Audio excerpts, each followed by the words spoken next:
I just freehanded it.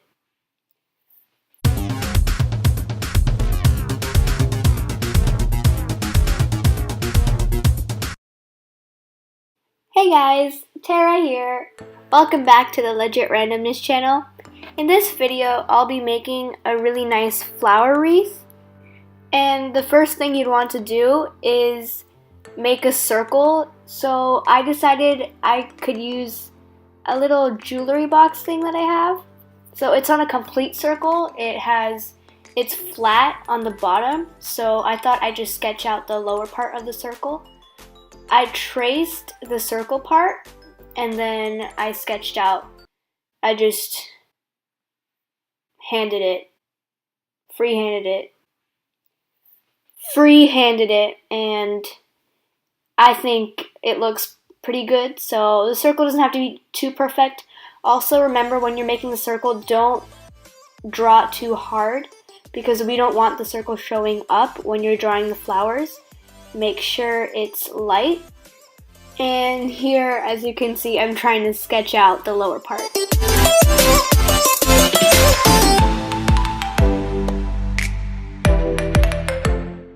So this wreath is mostly going to be a rose wreath.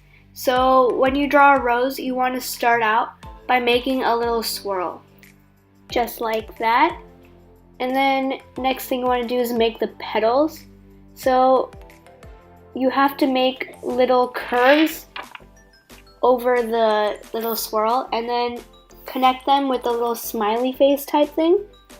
And then this part really depends on how thick or thin you want the rose to be. You just keep making little swirls and little flower type curvy petal things, and you just keep connecting things until you're happy with how your rose looks.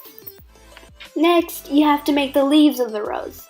So here, as you can see, I'm making almost like a cloud shaped sort of leaf, but you have to connect the ends so that it looks like a rather pointy leaf. And then I made the middle of the leaf, and I'll make another one so that you guys can see.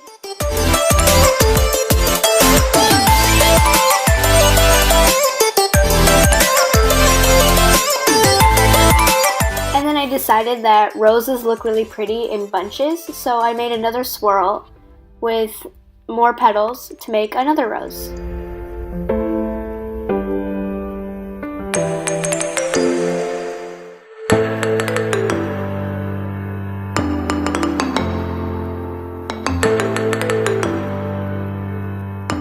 So again, really, it doesn't really matter how exactly you make the rose, because the designs and the swirls inside of it all depends on how you do it.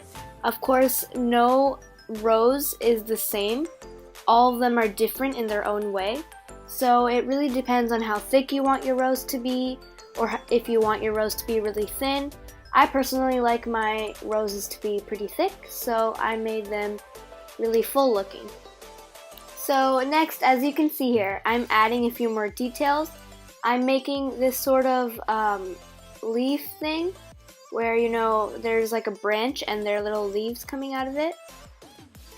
I don't know how to describe this kind of leaf. I don't know what it's called, what the kind it is, but I really like these kinds of leaves, and I think they will add as a really nice detail to the flower wreath, so I'm adding those. And then now what I'm drawing is this sort of like the things coming out of a tulip, the little nectar ball things that come out of a tulip. I'm sorry, I don't know much about flowers and their anatomy, but the things that come out of a tulip, I think they look really nice on the wreath. They give a little break from all the leaves and the roses, so I think they look really nice. So I just drew the basic things that I wanted to put in the wreath. I showed how to make a rose, I made leaves, and I made two different kinds of leaves, and I also made little yellow nectar ball things. So after that, I'm just gonna place these objects in random places of the wreath.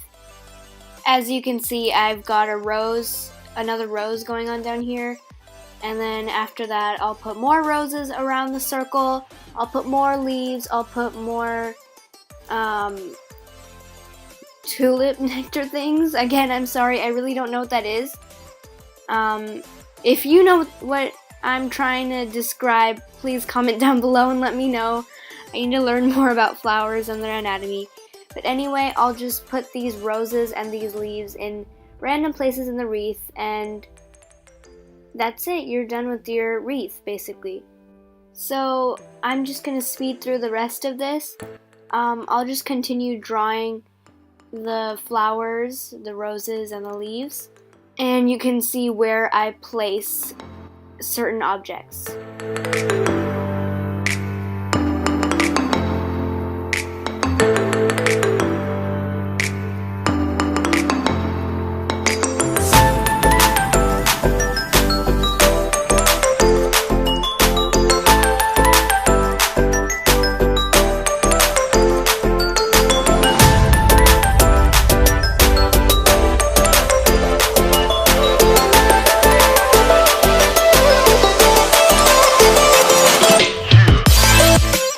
So for a moment I saw the wreath like this and wondered if I should just leave it, the roses and the leaves each on one side. Maybe you wouldn't want to fill the whole thing up with roses. But then I decided maybe it would look better with the wreath filled and bunched with roses and leaves. So I decided to go on.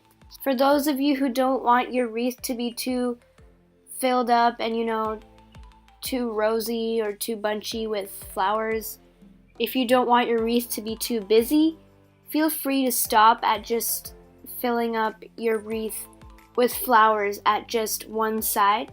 But I've decided to go on. I want my wreath to look pretty busy. I like my wreaths to look really bunched up with roses and leaves. So I'm gonna continue.